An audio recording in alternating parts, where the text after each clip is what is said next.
Welcome to CLC judicial. यह Bihar J mock interview का part 41 है। IPC BNS का वॉल्यूम 1 है। हम लोग सब्जेक्ट वाइज मॉक प्रोवाइड करा रहे हैं। इन वीडियोज को देखते हुए आप अपने इंटरव्यू की बेहतरीन से बेहतरीन तैयारी कर सकते हैं। इस बार हम लोग बिहार जे के लिए फ्री ऑफ कॉस्ट मॉक करा रहे हैं। अगर आप हमारे साथ जुड़कर अपने सपने को साकार करना चाहते हैं तो हमें 9262810582 पर अपना नाम बिहार जे मॉक इंटरव्यू लिखकर हमें व्हाट्सएप कर दीजिएगा। कुछ जरूरी औपचारिकताओं के बाद आपको इंटरव्यू वाले बैच में ऐड कर लिया जाएगा। आपके इंटरव्यू को फॉर्मल और इनफॉर्मल पार्ट दो पार्ट में कैटेगराइज किया है। इनफॉर्मल पार्ट में आपने LLB में क्यों एडमिशन लिया, आप जज क्यों बनना चाहते, ऐसे तमाम तरह के क्वेश्चंस पूछे जाते हैं। अक्सर बच्चे लोग इनफॉर्मल पार्ट को इग्नोर कर देते, जो कि अच्छी बात नहीं है। आपका कई बार इंटरव्यू इनफॉर्मल पार्ट में भी डिसाइड हो जाता है। फॉर्मल पार्ट से रेगुलर सब्जेक्ट से क्वेश्चन पूछे जाते हैं, जैसे IPC, CRPC। अब IPC कहना तो उचित नहीं होगा, BNS आप कह सकते हैं, BSA कह सकते हैं। कॉन्स्टी, फैमिली लॉ, प्रोसीजरल, तमाम ये ऐसे क्वेश्चंस पूछे जाते हैं फॉर्मल पार्ट से। सेकेंडली, हम लोगों के हिसाब से अगर आप हमारे पास मॉक के लिए आए, आप आंसर नहीं दे पा रहे और हम आपको आंसर नहीं बता रहे, आपको कह रहे कि आप जाइए ये पढ़ लीजिए, तो हम लोगों को व्यक्तिगत तौर पे लगता है कि फिर ऐसे मॉक का कोई फायदा नहीं है कि गो एंड स्टडी। कम से कम एक इंस्टीट्यूशन को जो इंटरव्यू का क्वेश्चन है उसका आंसर, बेहतर आंसर क्या होगा, कैसे होगा, ये बताना चाहिए। तो हम लोग, अगर आपका आंसर सही नहीं है तो हर जो भी क्वेश्चंस हैं उन सभी क्वेश्चंस का आपको आंसर भी, बेहतर आंसर बताते हैं। हम लोगों के पास प्रीवियस इंटरव्यूज में जो जो क्वेश्चन पूछे गए उनका कलेक्शन है। अगर आप इन सबको कर लें तो आपका इंटरव्यू काफ़ी बेहतरीन हो सकता है। हम लोगों ने सब्जेक्ट वाइज मॉक का स्पेशल मॉक भी शुरू किया है, जैसे एविडेंस एक्ट कंप्लीट हो गया, CRPC कंप्लीट हो गया, CPC शायद आजकल में कंप्लीट हो जाए। इसी तरह से सब्जेक्ट वाइज ये, अगर मान लीजिए आप CPC या CRPC रिवीजन के लिए बैठते हैं, मेंस में तो बच्चे लोग छोड़ देते कि एक ही क्वेश्चन आता है CRPC से, तो काफ़ी लंबा ये सब्जेक्ट है, काफ़ी समय लगता है। हम लोग 4-5 वीडियो में 2-2.5 घंटे में, कहने का मतलब कि 2-2.5 घंटे में आपकी पूरी CRPC कंप्लीट हो गई शुरू से लेके अंत तक। 2.5-3 घंटे में आपकी CPC पूरी की पूरी कंप्लीट हो गई।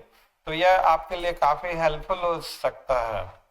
और ये जैसे CRPC का पार्ट 5 है, CPC का भी पार्ट 5 है, 3 पार्ट में एविडेंस एक्ट को कवर कर दिया गया है। बाकी सब्जेक्ट के भी हम लोग पोस्ट कर रहे हैं। तो इन इंटरव्यूज को देखते हुए आपको करना क्या है कि जो क्वेश्चन पूछे जा रहे हैं उन क्वेश्चंस को कॉपी में नोट डाउन करना है, वीडियो को पॉज करके जो आंसर बताया जा रहा है उस आंसर को भी नोट डाउन कर लेना है और मिरर के सामने प्रैक्टिस करना है। मिरर के सामने आप प्रैक्टिस करते हैं तो उसे अगर पॉसिबल है तो रिकॉर्ड भी करके देखिए कि आपने जो बोला उसमें कुछ मिस किया या सही बोला या नहीं बोला। इंटरव्यू में फ्लुएंसी और कंसिस्टेंसी इट मैटर्स हेवली। अगर इंटरव्यू के लिए you know the answer, this is not sufficient. Mains और इंटरव्यू दोनों अलग अलग होता है। मेंस के लिए आपके पास समय है, कुछ भूल गए तो आप रुक सकते हैं, आप रिकॉल करके लिख सकते हैं, कुछ गलत हो गया तो काट के ठीक कर सकते हैं। लेकिन इंटरव्यू में आपके पास उसने समझने का टाइम नहीं होता, जो बोल दिया वो बोल दिया। अगर जवाब देने में आपको टाइम लग रहा है तो फ्लुएंसी और कंसिस्टेंसी काफ़ी अफेक्ट होती है उससे। तो इंटरव्यू की तैयारी कुछ अलग होती है, मेंस की तैयारी कुछ अलग होती है, दोनों तैयारियों को मिक्सअप नहीं कीजिए। तो आइए हम लोग यह वीडियो का ये पार्ट देखते हैं। जॉन और Yes, sir. अब हम लोग स्टार्ट करेंगे आईपीसी का subject wise mock session. What is strict liability offence? So strict liability for strict liability of offenses, a person would be liable, would be guilty of an offense even though he did not have guilty mind. बिल्कुल ठीक। और guilty mind की जगह जो है ये academy का answer है, इंटरव्यू के पर्पस से। A person is punishable even in the absence of mains Riya. He may have even the good intention, but still the offense is committed.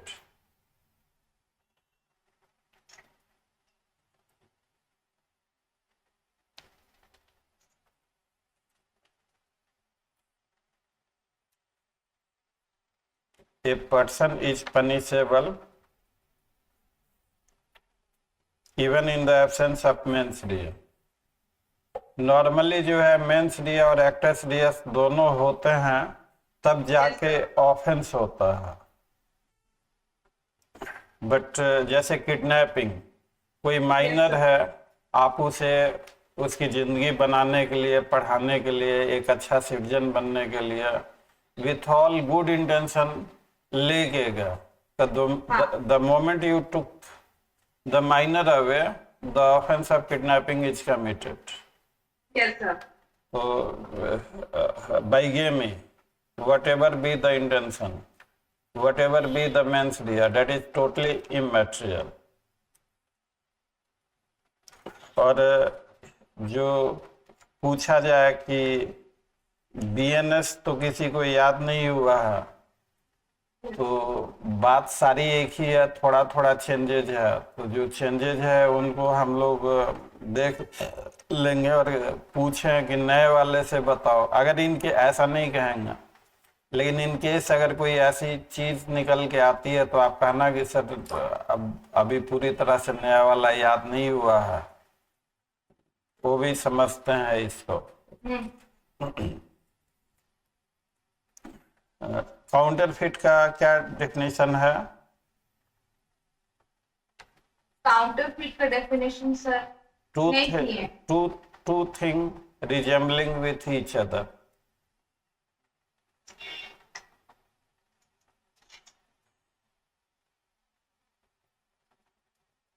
लिखो two things resembling with each other for the practices of deception.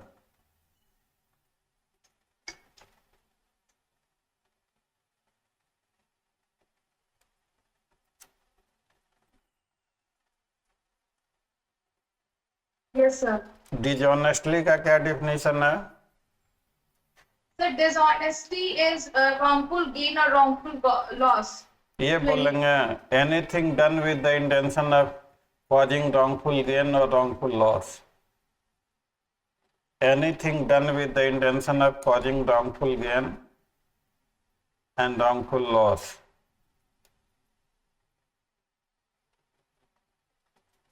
Yes, sir. Fraudulently का anything done with the intention to defraud and not otherwise.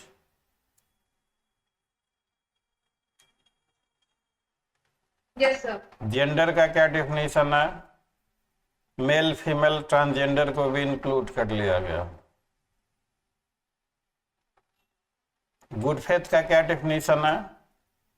Sir, good faith, any act would be said to be done with good faith if it is done with due care and attention. हाँ हाँ बिल्कुल ठीक।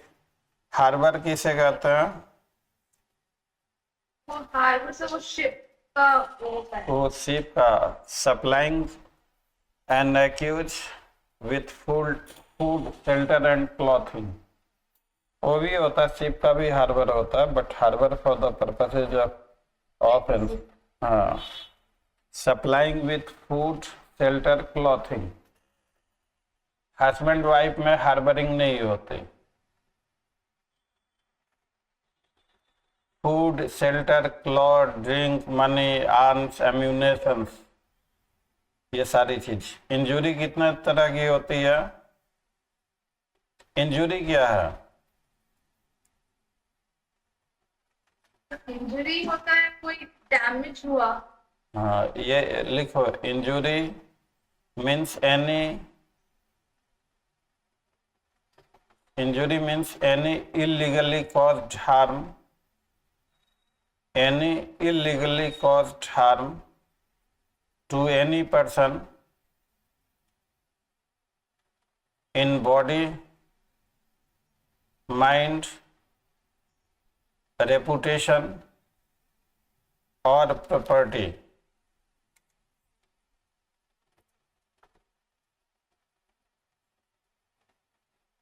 Yes sir.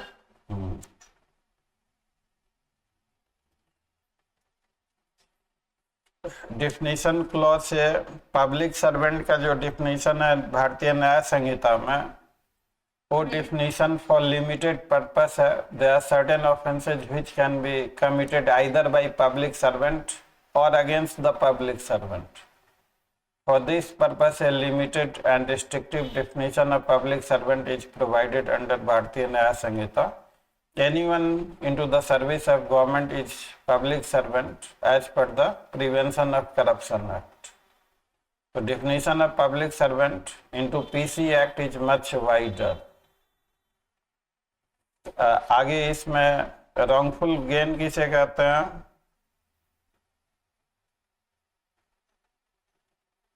Gain by unlawful means of property to which a person is not legally entitled. लिखते चलो, ये पूछा जाता है wrongful gain। Yes sir. और वीडियो सुन के भी लिख लेना, gain by unlawful means of property to which the person gaining is not legally entitled। तो अभी माफ करते जा रहे हैं और फिर लिख लेंगे। हाँ चलो ऐसे कर लेना, wrongful loss लिखो। हाँ, wrongful loss, gain by unlawful means of property to which the person losing it is legally entitled।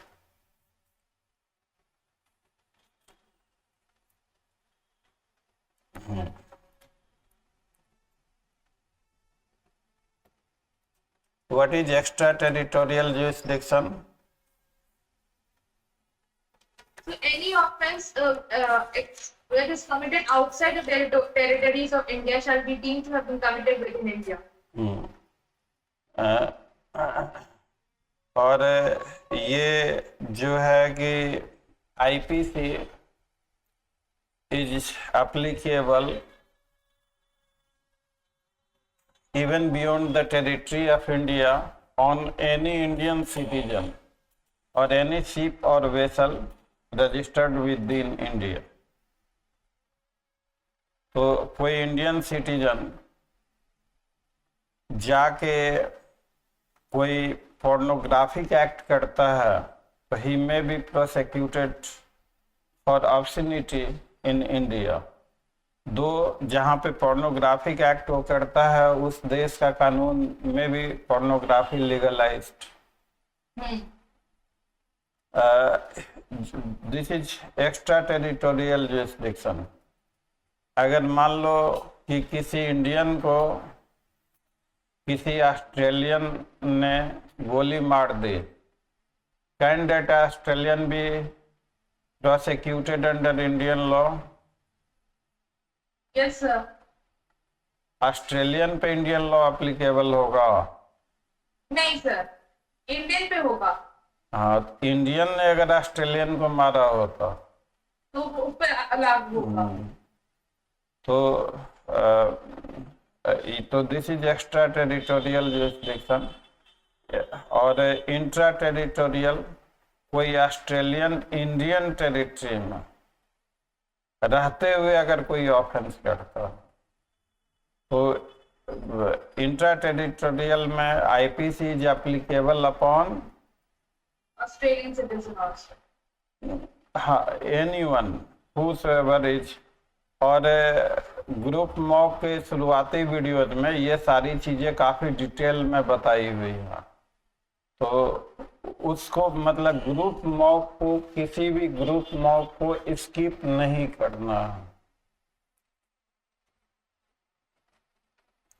अब द मोस्ट 4 चीजें ही 4 ही चीजें हैं आईपीसी में जो कि फर्स्ट चॉइस है, फर्स्ट प्रेफरेंस, जिससे क्वेश्चन पूछा जाता।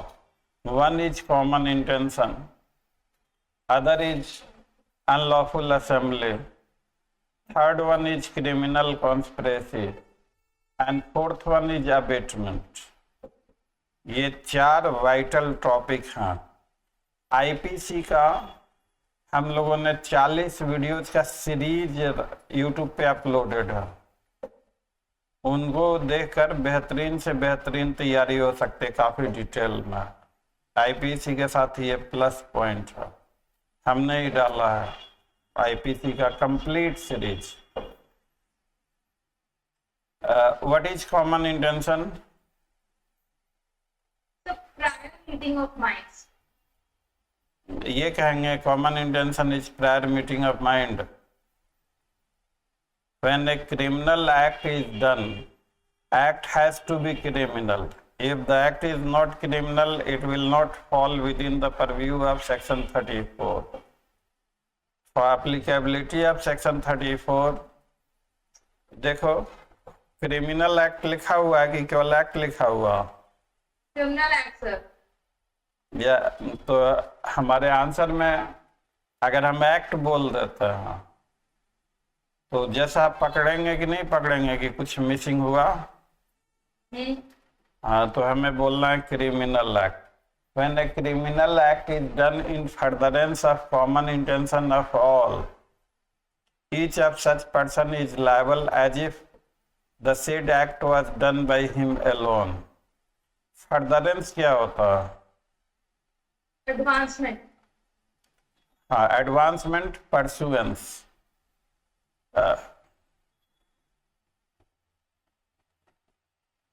Yes, sir. 3 आदमियों ने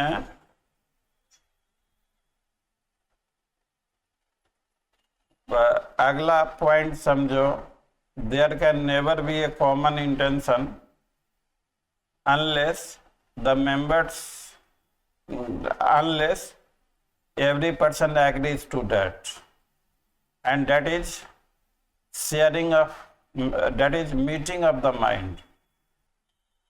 Into meeting of the mind, intention of each other is shared amongst themselves. So for applicability of section 34, there can be no common intention unless there is meeting of mind. Meeting of mind precedes common intention या common intention precedes meeting of mind? Meeting of mind precedes common intentions. Yes. First mind meets, then it becomes common intention. So no intention can be common unless there is meeting of mind or sharing of such intention. IPC में पहले शुरुआती दौर में इन furtherance of नहीं लिखा गया था, बाद में 1870 में अमेंडमेंट करके फर्दरेंस वर्ड लिखा, जोड़ा गया। तो अब पूछा जाए कि व्हाट इज कॉमन इंटेंशन, तो कैसे बोलोगे?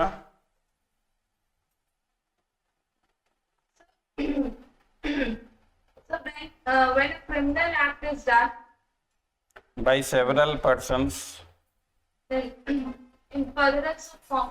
When a criminal act is done in furtherance, अरे सेवरल पर्सन को कहाँ भगा दिया? लिखा हुआ है when a criminal act is done by several persons. Yes, sir. I do not know, check कर लो। Yes, sir, है मेरा सामने। ठीक है, थोड़ा मैं वैसे ही तुम्हें याद करवान, टीचर के ये सब हथकंडे होते हैं, स्टूडेंट से जो गलतियां हो रही हैं वो ना हो। तो when a criminal act is done by several person in furtherance of Common intention किसका? of the all. हाँ, in furtherance of common intention of all, such person are liable for the act as if it was done by him alone. याद हो गया? अब this is based upon joint criminal constructive liability for, अब common intention में जैसे for example 3 आदमियों ने plan बनाया कि XYZ को जाके पीटना है। तीनों पीट रहे थे तो उसमें से एक ने हिडन चाकू रखा था छुपा के, उस चाकू से मार दिया उसको, उसकी डेथ हो गई।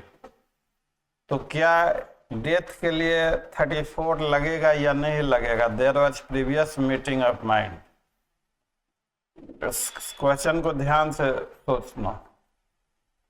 हम लोगों के क्वेश्चन ऐसा नहीं होता कि अंदाज पे क्रैक कर देंगे। 3 आदमियों ने प्लान किया कि XYZ को पीटना है। तीनों गए पीटने को साथ साथ। पिटाई चल ही रही थी कि इतने में से एक आदमी ने हिडन नाइफ निकाला और चाकू मार दिया उसे, उसकी डेथ हो गई। तो इस केस में डेथ के लिए 34 लगेगा या नहीं? सर इस केस में जो common intentional meeting of mind share की गई है उसको पीटने के लिए थी, मारने के लिए नहीं थी उसे। You are close the answer, लेकिन तुम इसको बोल नहीं पा रहे हो। It is not articulated into your answer. तुम्हारा आंसर होना चाहिए कि since the knife was hidden, therefore hidden knife cannot be said to be part of common intention. Therefore, for causing death, only the person who stabbed is responsible, not the all. ये कैसा answer है? ठीक है answer. Since it was a hidden knife, तो hidden है तो कैसे common intention का पार्ट होगा? नहीं सर, नहीं हो। What is post office case? तो post office case common intention से ही रिलेटेड है। हाँ, बरिंदर कुमार घोष का केस है। What is difference between common intention and similar intention?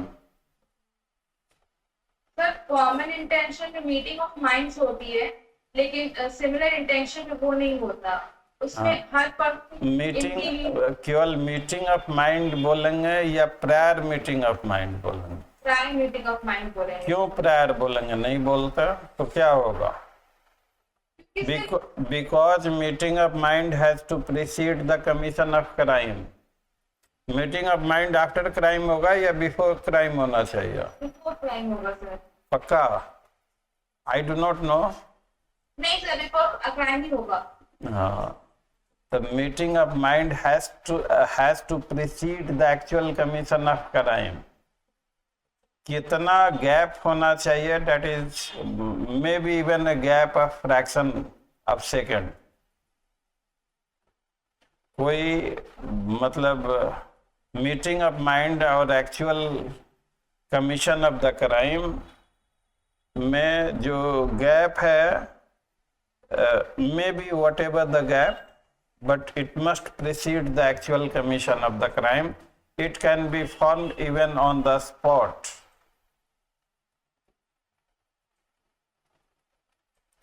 तो एक ही अंतर है कॉमन इंटेंशन और सिमिलर इंटेंशन में। सिमिलर इंटेंशन में प्रायर कंसर्ट नहीं होता। Concert means hidden. Prior concert अगर बोलें तो प्रीवियस मीटिंग ऑफ माइंड नहीं। हाँ, प्रीवियस मीटिंग ऑफ माइंड नहीं होता सिमिलर इंटेंशन में। An intention to be common, meeting of mind is must. Unless there is meeting of mind, there can be no common intention. क्या कहा जा सकता है? हाँ। And for the meeting of mind, sharing of the common intention is necessary.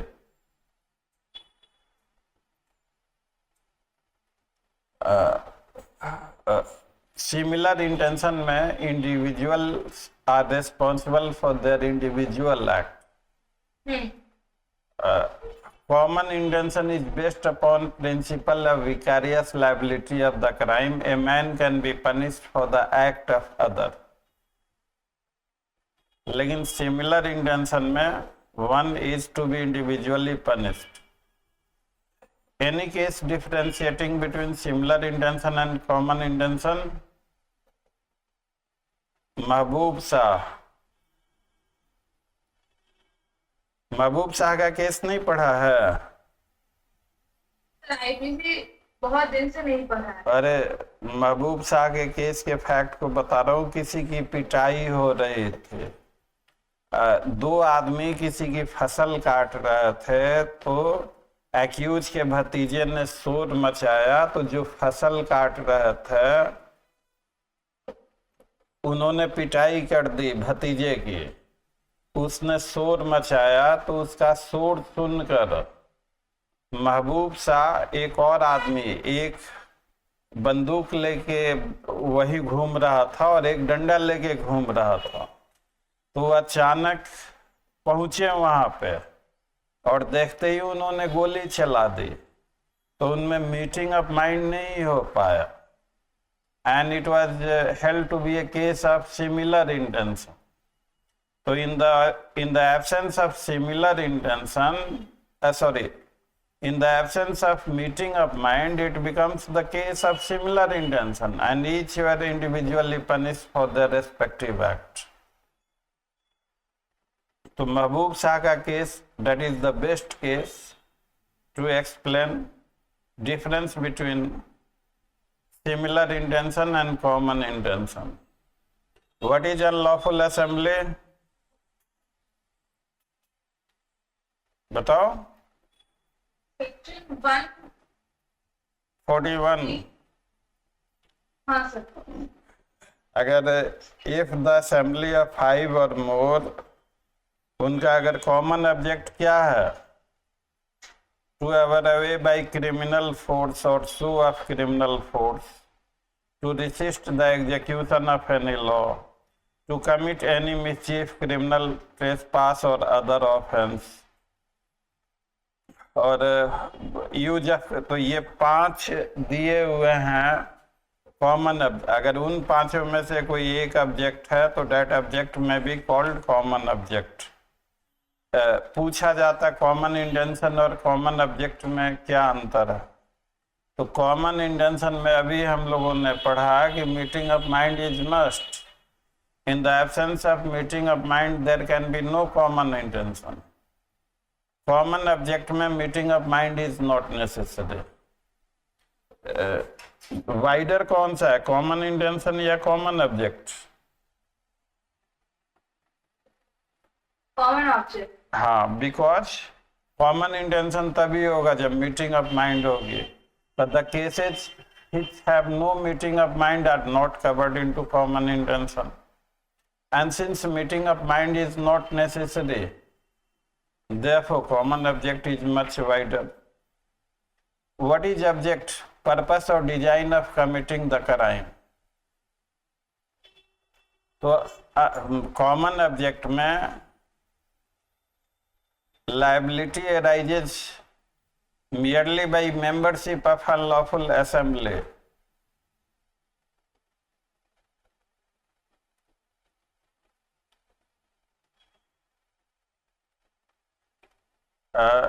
Writing किसे कहते हैं? Sir writing 146 में है। When force or violence is used by unlawful assembly, that is rioting. Abetment किसे कहते हैं? अबेटमेंट पता है एक instigation. Anything which facilitates the commission of the crime.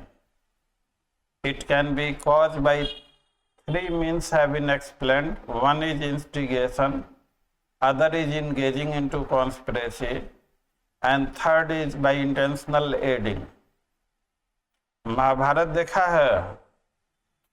Duryodhan की जंगा तोड़ने के लिए कृष्ण भगवान ऐसे अपने थाई को पीट रहे थे, वाह मजले भैया, वाह मजले भैया, ऐसे करके। तो was not that abatement? Yes sir. Can abatement be caused by gesture? Yes, it can be. Anything. हमने किसी को इशारा किया तो ये अबेटमेंट होगा या नहीं हो? Anything which facilitate the commission of the crime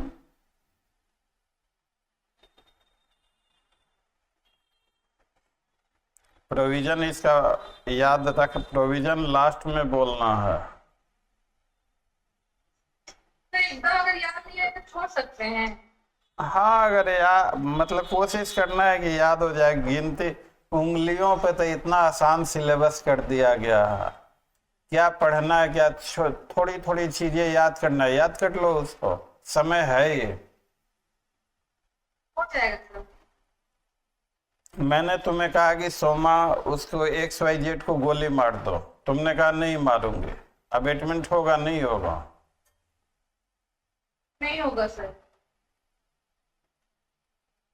the moment क्या अबेटमेंट के लिए क्राइम का होना जरूरी है या इंस्टिगेशन का होना जरूरी है? इंस्टिगेशन का सर। तो हमने इंस्टिगेट कर दिया कि गोली मार दो, अबेटमेंट इज कंप्लीट। लिखो, it is not necessary that, it is not necessary that crime must be committed in pursuance of the abatement. It is not necessary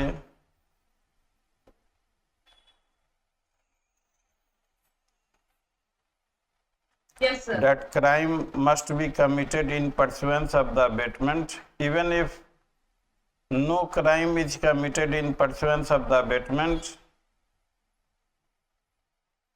Even if no crime is committed in pursuance of the abatement, still the offense of abatement is complete.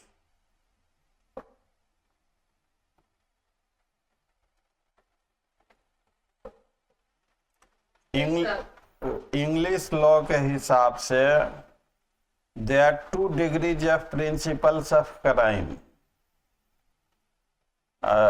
A man who directly commits the crime is first degree of the principle, and a man who indirectly gets the crime committed is the second degree of principle. तो abettor जो है कौन से degree का principal है crime का? Second degree. And abetted person first degree.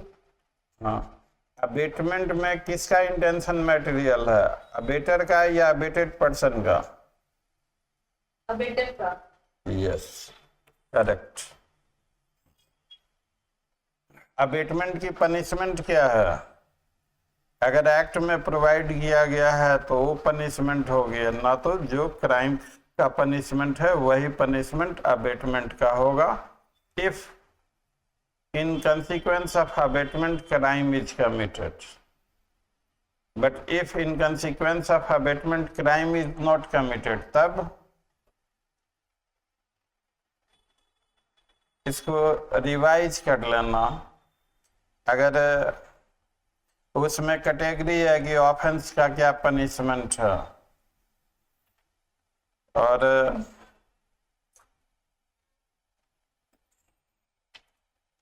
आ, 109 कहता है कि punishment of abetment if the offense is committed in pursuance of the abatement, और उसके बाद जो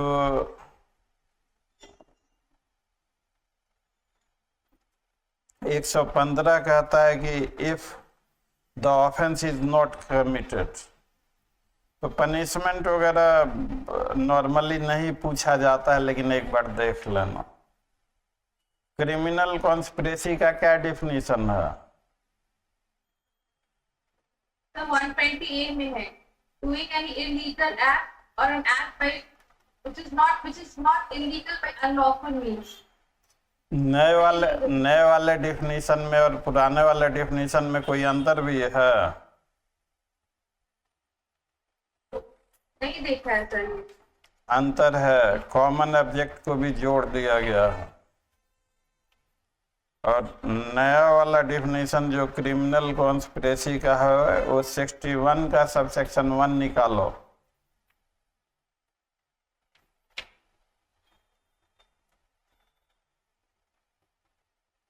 और पढ़ो।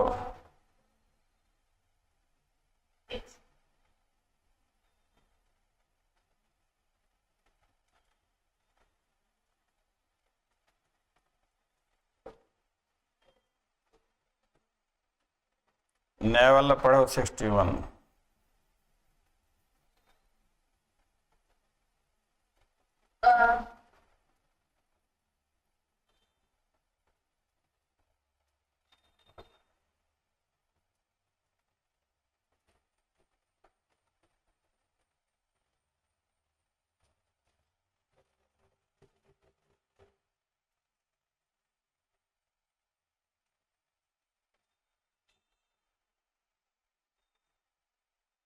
सर थोड़ा वेट करना होगा सर, 2 मिनट में है सर। आ जाओ आ जाओ।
Read out.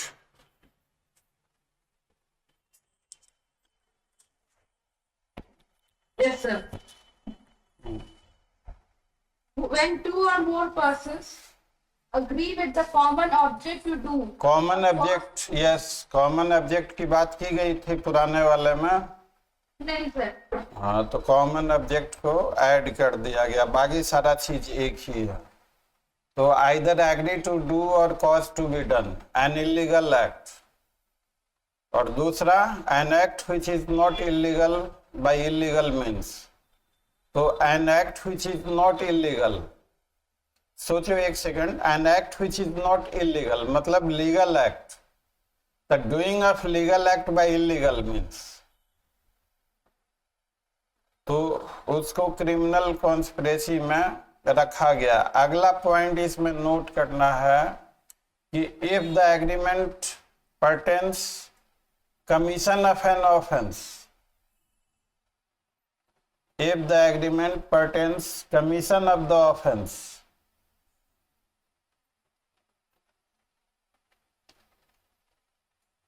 Yes sir. no other act is necessary to be, no other act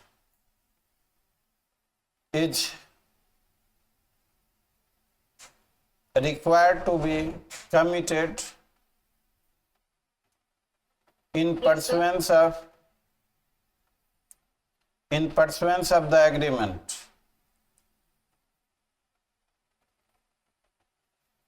Criminal conspiracy is complete the moment agreement is entertained by the conspirator.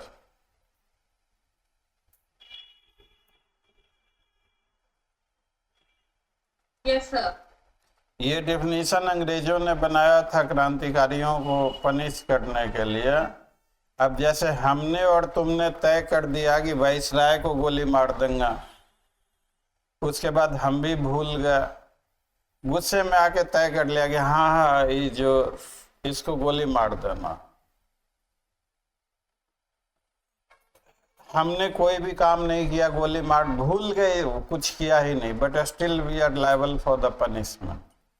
तो ये एक इकलौता सेक्शन है आईपीसी का जिसमें only the mens rea is punishable. Crime, to constitute crime, two things are necessary: mens rea and actus reus. Criminal conspiracy, if the agreement pertains to an offense, no actus rea is necessary. लेकिन if the agreement is to commit some illegal act, the act other than the crime, then some act in pursuance of agreement is necessary to be committed. तब जाके जैसे हमने और तुमने सोचा कि पड़ोसी तो बहुत मजे ले रहा है जिंदगी के, उसे बहुत ही बढ़िया ड्राइवर मिल गया, ड्राइवर को भड़का देते हैं कि वो उसके यहाँ नौकरी छोड़ दे, तो we are instigating to commit breach of service, तो दिस में भी सिविल कॉन्स्पिरेसी। तो इंडियन लॉ और इंग्लिश लॉ में अंतर है कि ये सिविल केसेज में भी प्रिंसिपल, मतलब there is civil conspiracy and there is criminal conspiracy. English law में conspirator can withdraw, they can revoke their agreement. Indian law में once the agreement is entertained, it cannot be withdrawn and a man is liable for punishment. Therefore, criminal conspiracy is the necessary evil. ये criticism है इस definition का।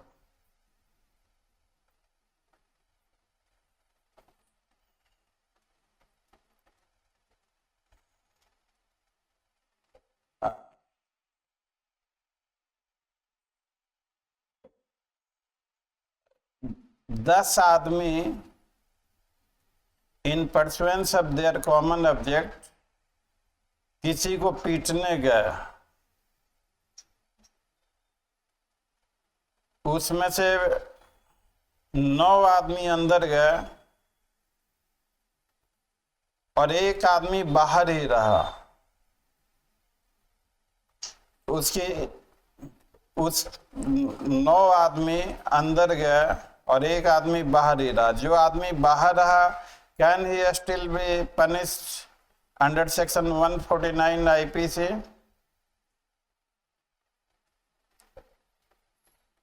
Yes. Agreement हो चुका था sir. Agreement की जरूरत है 149 में, अनलॉफुल असेंबली में।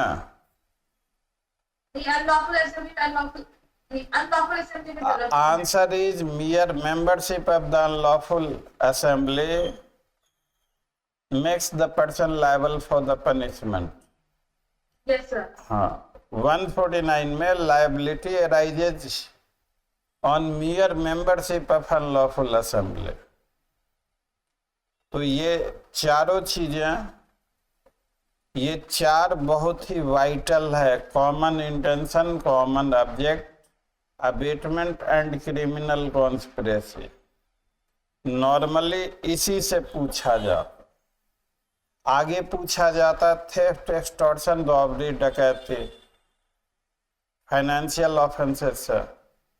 फिर mistake of fact bound by law, justified by law. फिर पूछा जाता प्राइवेट डिफेंस। फिर पूछा जाता difference between culpable homicide and murder. हालांकि यह आइडियल क्वेश्चन होना चाहिए लॉ प्रोफेसर का, क्योंकि वो डिफरेंस इतना बड़ा है। लेकिन ऐसे पूछा जाता what is the main difference between murder and culpable homicide? तो answer is there is maximum criminality into the murder and little lesser into the criminal into the culpable homicide. पहला, maximum criminality is into the murder and little lesser is into culpable homicide. So on angle of degree of criminality, Secondly, every death is to be considered as murder if it falls within any of the exception of section 300. It is to be treated as what is exception 1 of section 300? Brave and sudden provocation. इसको अब तैयार करो, ऐसे तो बहुत पहले इसको तैयार और रिवाइज करो। जब भी मुझे समय मिलेगा आई विल, कहीं भी नहीं जाना है, फोन को अटेंटिव रखना है।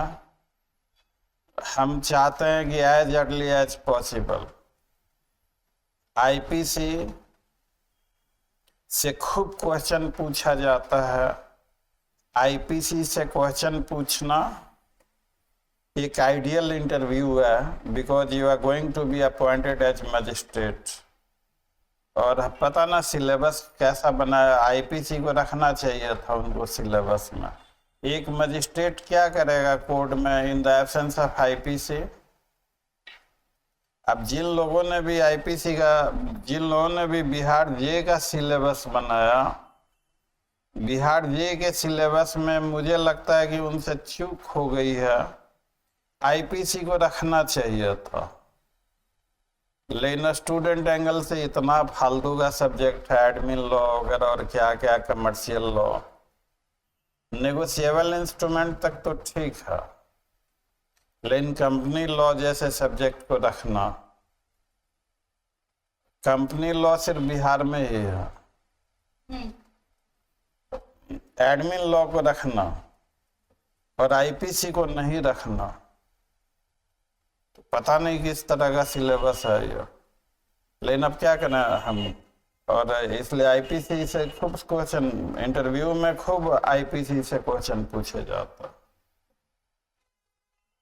आज के लिए इतना ही, रिवाइज करो। एक्सेप्शन ऑफ सेक्शन 300 5 एक्सेप्शन है, वो पांचों को रिवाइज कर लेना है। उसके बाद किडनैपिंग, एब्डक्शन,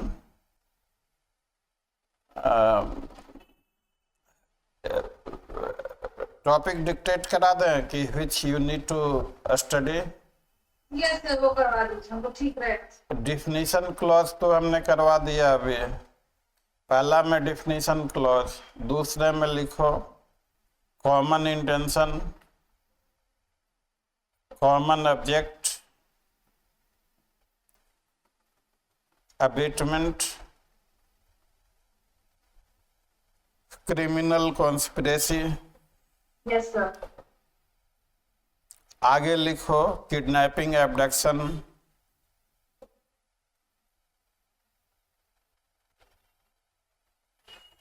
आगे लिखो murder culpable, homicide, yes sir. आगे लिखो ऑफेंसेज अगेंस्ट वुमेन। इसमें सारे आ जाएंगे, 498A, 304B, 376, 354 offences against women. आगे लिखो offences against property,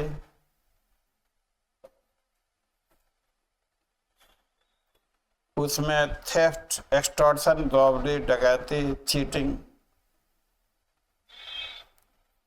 forgery. Forgery is necessarily an offense concerning a document. Forgery note कर लिया।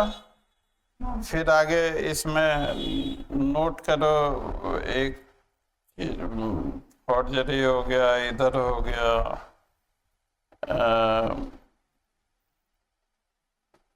और क्या रह गया,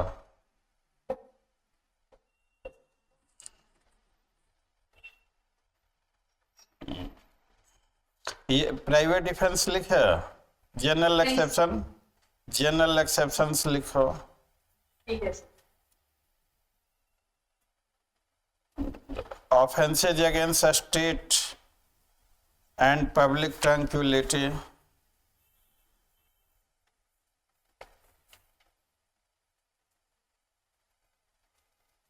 फिर लिखो फॉल्स एविडेंस, परजरी,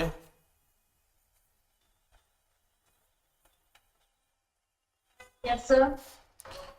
और 2-3 चीजें रह गई, criminal miss appropriation, criminal breach of trust, attempt,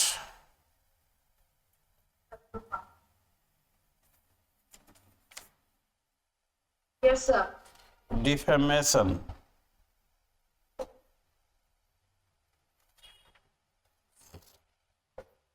IPC scoring area है इंटरव्यू के लिए, और आईपीसी के लगभग तमाम टॉपिक सभी को कवर कर दिया गया यूट्यूब वीडियोज के जरिए। आधे घंटे के वीडियोज हैं, 40 वीडियो हैं, एक एक करके देखना जरूर है। सारा क्रक्स लिखा हुआ। कई बच्चे लोगों ने उन वीडियोज को देखते हुए मेंस दिया, तो उससे एक अच्छी तैयारी हो सकती है, बहुत ही अच्छी तैयारी हो सकती है। तो नेक्स्ट सेशन वेट, मतलब जैसे ही